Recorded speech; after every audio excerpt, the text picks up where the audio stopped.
ஏன்னா இது உங்க விதி, தப்ப முடியாது. இந்த விதி பற்றி 3 விதமான பங்கீடு செய்கிறார்கள் நம்முடைய பெரியவர்கள். இதை தெரிந்து கொள்ளுங்கள். எப்பொழுதுமே விளையாட்டாக ஒரு சுவைக்காக பேசி பிரயோசனம் இல்லை. நம் சமய உண்மைகள் கொஞ்சம் தெரிந்து கொள்ள வேண்டும். வினையை 3ஆக பிரிக்கிறார்கள். நாம் ஒரு பிறவியிலே செய்கிற பல பிறவியிலே செய்கிற வினை தீராமல் அப்படியே சேருகிறது.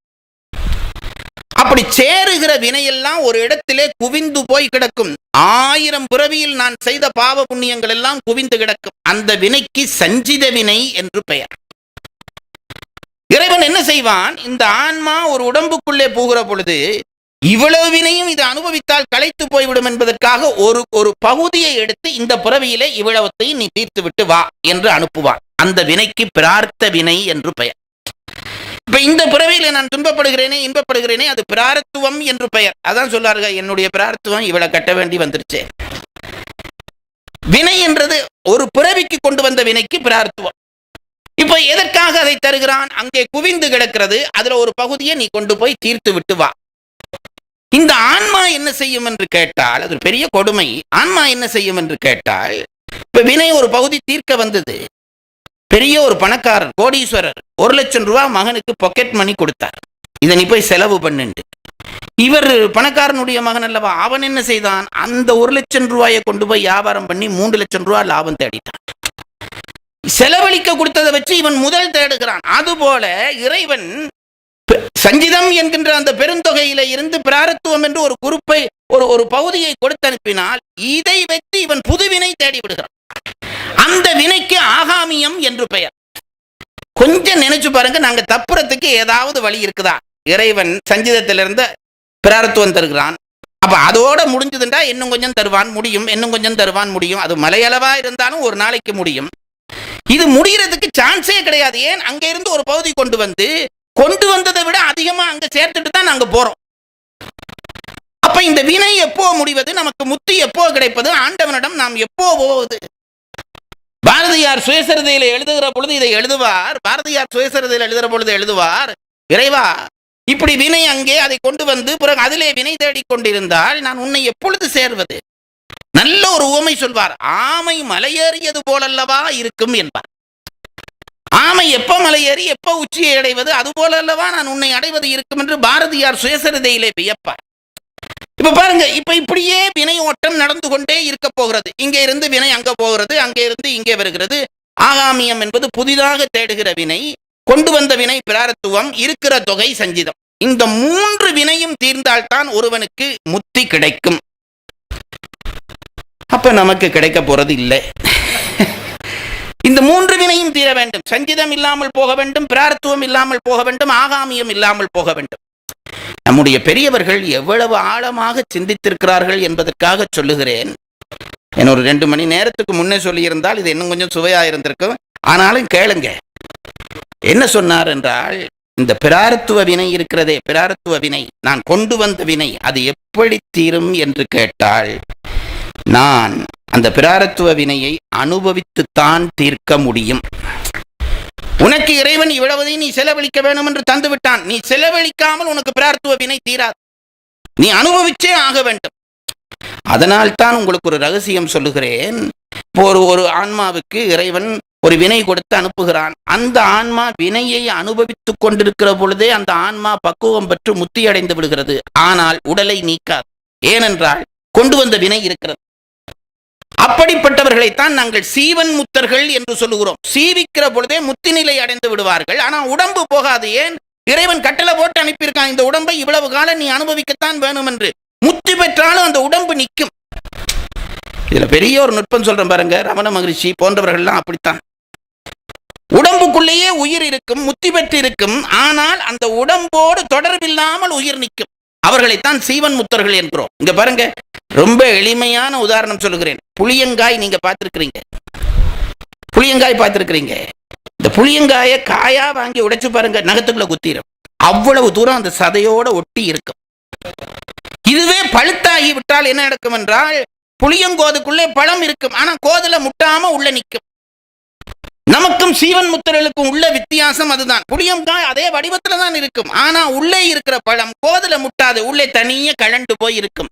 நமக்கும் ராமகிருஷ்ண பரமஹம்சருக்கும் நமக்கும் ரமண மகரிஷிக்கும் என்ன வித்தியாசம் என்றால், அவர்களுக்கு உடம்புக்குள்ளே உயிர் நின்றது, ஒட்டாமல் நின்றது.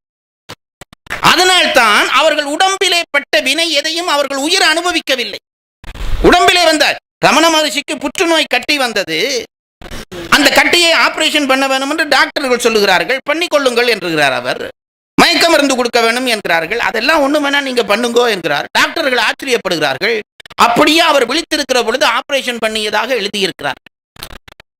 அப்ப அவருக்கு வலிச்சிருக்காதா என்று கேட்டால், உடம்பிலே இருந்து உயிரை கலட்டி விட்டு இருக்கிற அவருக்கு உடம்பினுடைய பாதிப்பு உயிர் பாதிப்பாக ஆகாது. நமக்கு உடம்பினுடைய பாதிப்பெல்லாம் உயிர் அடிச்ச உடனே வலிக்குது. உடம்புல தான் அடிச்சேன், உயிருக்கு வலிக்குது. ஏன்? புளியங்காய் மாதிரி உடம்பு உயிரும் ஒட்டி இருக்கிறது. அவர்களுக்கு அடிச்சா வலிக்க இல்லை. ஏன் வலிக்க இல்லை? அங்க உள்ள கலண்டு போய் இருக்கிறது. கோதலை தட்டினா பழத்துல ஒன்றும் ஆகாது. இதுதான் சீவன் முத்தர்கள் நிலை. இந்த பிரார்த்த விதி இருக்கு. அப்ப முத்தி அடைஞ்சுட்டார்களே, ஏன் அவர்கள் இருந்தார்கள் என்றால், பிரார்த்தம் முடியும் வரையும் இருந்துதான் ஆக வேண்டும். இல்லாட்டி சீவன் முத்தர்களே நமக்கு கிடைத்திருக்க மாட்டார். உடம்பு அனுப்புறது பொழுது டைம் டேபிள் போட்டு ஆண்டவன் அனுப்பி இருக்கான், நீ இவ்வளவு காலம் இருக்க வேண்டும். அதை யாரும் மாற்ற முடியாது. இறைவன் போட்ட உத்தரவு. ரொம்ப மனவருத்தத்தோடு ஒரு செய்தி சொல்ல போகிறேன். இப்ப நோய் வந்த உடனே பல பேர் எக்ஸசைஸ் பண்ணுகிறார்கள், வாக் போகிறார்கள், அந்த டாக்டரை பார்க்கிறார்கள், இந்த டாக்டரை பார்க்கிறார்கள். நீங்க என்ன நாள் பார்த்தாலும் போற டேட், இறைவன் குறிச்ச டேட்டுக்கு முன்னையும் போக முடியாது, பின்னையும் போக முடியாது. ஒரு நாள் முந்தி போக போறேன்னு கேட்டாலும் கடவுள் அனுமதிக்க மாட்டான். ஒரு நாள் பிந்தி இருக்க விடு என்று கேட்டாலும் விட மாட்டான். அதுதான் விதி. அப்போ பிரார்த்த வினை என்று நான் சொன்னேனே, ஒரு பிறவிக்கு கொண்டு வந்த விதி. அதை அனுபவிச்சு முடிச்சுத்தான் அந்த விதியை தீர்க்கலாம், அந்த வினையை தீர்க்கலாம். சரி, ஆகாமியம் என்று ஒரு வினை சொன்னேனே, நான் இந்த பிறவிக்கு கொண்டு வதை வச்சு புதுசா சேர்க்கிறேனே, அது எப்படி இல்லாமல் பண்ணுவது? ஆகாமிய வினை. இப்ப எனக்கு ஒருத்தர் அடிக்கிறார். அடிச்ச உடனே நான் என்ன நினைக்குவேன்? எப்பவோ அடிச்ச அடி விழுந்துட்டு, சரி முடிஞ்சது போ, அப்படியா நினைக்கிறோம்? அடி விழுந்தோன்னு கோபம் வருகிறது. இவனுக்கு நான் திருப்பி எப்ப அடிப்பேன்னு நினைக்கிறேன் அல்லவா? புது வினை பிறந்து விடுகிறது. அந்த வினை முடிஞ்சது. இப்ப புது வினை நான் தேடிட்டேன். அப்போ புது வினை வராமல் இருக்க வேண்டும் என்றால் என்ன செய்ய வேண்டும் என்பதற்கு பதில் சொல்லுகிறேன். எவன் எந்த ஒரு செயலையும் விருப்பு வெறுப்பின்றி அனுபவித்தால் புது வினை பிறக்காது. 1 கோடி ரூபாய் உங்களுக்கு தர்றான், சந்தோஷமா பேசாம அதை வாங்கி இப்படி வச்சுடுறீர்கள். அதை பத்தி ஒரு கவலையும் இல்லை, சந்தோஷம் இல்லை. 1 கோடி ரூபாய் உங்கள்ட்ட இருந்து எடுக்கிறான், அப்பவும் சந்தோஷம் இல்லை, கவலை இல்லை. அந்த வினை உங்களை பாதிக்கவில்லை என்று அர்த்தம். ஆகாமிய வினை இல்லாமல் போக வேண்டும் என்றால் இன்ப துன்பம் இல்லாமல் அதை தொட தெரிய வேண்டும். அப்போ பற்றில்லாமல் செயல்பட்டால் ஆகாமிய வினை போயிடும். பிரார்த்த வினை அனுபவிச்சு முடிஞ்சு போயிடும். சஞ்சிதம் ஒரு மலை போல குவிச்சு வச்சிருக்கிறோமே, இத்தனை பிறவியில தேடின வினை, அது எப்படி போகும்? இது ரெண்டும் போனாலும் அது இருந்து வந்து கொண்டே இருக்க போகிறதே, அது எப்படி போகும் என்பதற்கு நம் பெரியவர்கள் தத்துவாசிரியர்கள் சொன்னார்கள். அது எப்படி போகும் என்றால், நீ பக்குவப்பட்டவனாக ஆகிவிட்டால் அந்த பொறுப்பை இறைவன் எடுத்துக் கொள்வான். பக்குவப்படுவனாக எப்படி ஆகுவது? இறைவனுடைய வேலை அதுதான் ஐயா. உன்னை பக்குவப்படுத்துவதற்காக இந்த உடம்பிலே போட்டு இன்பத்தாலே ஒரு அடி, துன்பத்தாலே ஒரு அடி, மாறி மாறி மாறி அடிக்கிறான். நான் எப்பவும் சொல்லுகிறேன், இறைவன் நமக்கு தருவதிலே இன்பம் சிறந்ததா துன்பம் சிறந்ததா? தயவு செய்து பதில் சொல்லுங்கள். நாங்க எல்லாரும் ஒருமித்து கையேற்றுவோம் இன்பம் சிறந்தது என்று. இன்பத்தை விட துன்பம்தான் சிறந்தது. ஏனென்றால் இன்பம் திரும்ப திரும்ப பிறக்க வேண்டும் என்ற ஆர்வத்தை தூண்டுகிறது. துன்பம் போதும் என்று நினைக்க செய்கிறது. துன்பம் வந்துட்டா ஐயோ இது போதும், இந்த பிறவியே போதும் என்று நினைக்கிறோம். அப்போ உனக்கு ஞானத்தை துன்பம் தான் தருகிறது, இன்பம் தரவில்லை. அப்போ இந்த இறைவன் என்ன செய்கிறான்? இன்பத்தாலும் துன்பத்தாலும் மாறி மாறி அடிப்பான். இங்க பாருங்க, லேசா சொல்றேன், எளிமையா சொல்றேன்.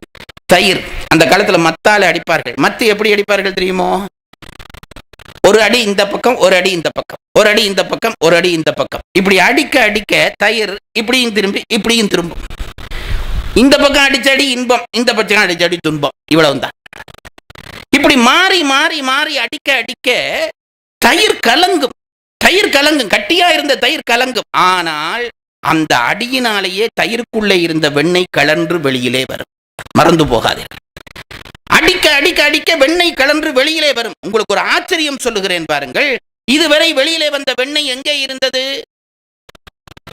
தயிருக்குள்ளதான் இருந்தது. தயிருக்குள்ள இருந்தது உங்களுக்கு தெரிஞ்சதா? தெரிய இல்லை. இப்ப அடிச்சோன்னே என்னாச்சு? வெண்ணெய் கலண்டு வெளியில வந்துட்டு. இப்ப நான் கேட்கிறேன், எந்த பெரிய கெட்டிக்காரனாக இருந்தாலும், எந்த அதிகாரம் உள்ளவனாக இருந்தாலும் இந்த வெண்ணெயை பழையபடி தயிருக்குள்ள போக பண்ண முடியுமா? இந்த வெண்ணெயை தயிருக்குள்ள போகும். நீங்க அதை உருக்கி ஊத்தினா கூட மேல நிக்குமே தவிர பாலோடு சேர்ந்து பழையபடி தயிராகாது. இங்க பாருங்க, இறைவன் இன்பம் துன்பம் என்ற அடியிலே அடிக்க அடிக்க அடிக்க அடிக்க ஞானமாகிய வெண்ணெய் கலன்று வரும். கலண்டு வந்து விட்டால் திருப்பி தயிரோடு சேராது. இதுல இன்னொரு நுட்பம் சொல்ல போகிறேன். இந்த தயிர் கலண்டு வருது, நீங்க சொல்லுங்க, தயிரில் எத்தனையாவது அடி அடிக்கிற பொழுது வெண்ணெய் வெளியில வரும்? என்னை விட இதுல உங்களுக்கு அனுபவம் இருக்கும். எத்தனையாவது அடி அப்படி தெரிஞ்சா அம்மாமாருக்கெல்லாம் வீட்டில் எவ்வளவு சுலபமா போயிடும். 46வது அடியில வெண்ணெய் வரும் என்றால் நம்பி அடிக்கலாம். 46வது அடி. ஒரு தயிரில் 10 நிமிஷத்துல வெண்ணெய் வந்துடுது. இன்னொரு தயிரில் அரை மணித்தியாலம் ஆகுது, இன்னொரு மணித்தியாலம் 1 மணித்தியாலம் ஆகுது. சில தயிரில் தயிரே வருது இல்லை, கையுழைஞ்சு விட வேண்டி இருக்கிறது. என்ன காரணம்? வெண்ணெய் வருவது அடியிலே மட்டுமல்ல, தயிரினுடைய பக்குவத்திலே அடிக்கிறவருடைய ஆற்றலிலேயும் இருக்கிறது. ஞானமாகிய வெண்ணெய் வருவது இறைவன் அடிக்கிற இன்ப துன்பத்திலே மட்டுமல்ல, ஆன்ம அனுபவத்திலேயும் இருக்கிறது. பல பிறவிகளிலே ஆன்மா பிறந்து பிறந்து பிறந்து முத்தி முத்தி முத்தி இனி போதும் என்ற நிலையிலே இறைவன் ஒரு அடி அடித்தான் என்றால் வெண்ணெய் வந்துவிடும். அதான் ஞானசம்பந்தருக்கு நடந்தது. 3 வயதிலே அந்த பிள்ளை முத்தியடைந்து விடுகிறான், முத்திக்கான சமநிலை பெற்று விடுகிறான். அப்போ என்ன செய்வான் இறைவன்? இன்ப துன்பம் என்ற போட்டு அடிச்சு அடிச்சு அடிச்சு அடிச்சு அடிச்சு அந்த அடி பக்குவப்படுற நேரத்திலே, வெண்ணெய் வருகிற நேரத்திலே இறைவனுடைய வேலை என்ன தெரியுமா? குருவாக வந்து தீட்சை பண்ணுவான். இதுதான் நம் தத்துவம் சொல்லுகிற உண்மை. நாங்க இதை குறியீடாக பண்ணி கொண்டிருக்கிறோம். தீட்சை பண்ணினா முத்தி வந்துடும் என்கிறோம். சும்மா தீட்சையில எல்லாம் ஒன்றும் முத்தி வராது. சும்மா தீட்சையில முத்தி வரும்னா எல்லாரும் முத்தி அடைஞ்சிடலாமே. ஆன்ம பக்குவம் அடைய வேண்டும். முத்தி தரக்கூடிய பக்குவம் உள்ளவன் நம்மை தொட வேண்டும். மாணிக்கவாசருக்கு அதுதான் நடந்தது. ஒளிசை மானுடம் ஆக நோக்கியும் கீறிலாத நெஞ்சுடைய நாயினேன் கடைய நாயினேன் பட்ட கண்மையே என்றார். பக்குவம், ஆன்ம பக்குவம் வந்த உடனே இறைவன் ஒரு தட்டு தட்டுவான். தட்டுவதற்காக குருவாக வருவான். குருவாக வருவான். குருவாக வந்து தீட்கை பண்ணி சஞ்சிதமான வினை முழுவதையும் அவன் எரிப்பான் என்று தத்துவ ஆசிரியர்கள் சொன்னார். இங்க பாருங்க, விருப்பு வெறுப்பில்லாமல் இயங்கினோடனே ஆகாமியம் போய்விடும். அனுபவிச்சு முடிஞ்சோடனே பிரார்த்துவம் போயிடும். சஞ்சிதம் போகாது. அது மலை போல குவிந்திருக்கிற வினை. அதை என்ன செய்வான்? நாம் பக்குவப்பட்ட உடனே இறைவன் குருவடிவாக வந்து கையாலே தொட்டு கண்ணாலே பார்த்து அதை எரித்து சாம்பலாக்குவான். வினை முடியும், ஆன்மா முத்தி அடையும். இதுதான் நம் வினை கொள்கை. ஒரு யூனிவர்சிட்டியிலே சொல்ல வேண்டிய விஷயத்தை ஒரு விழாவிலே சொல்லுகிறேன்.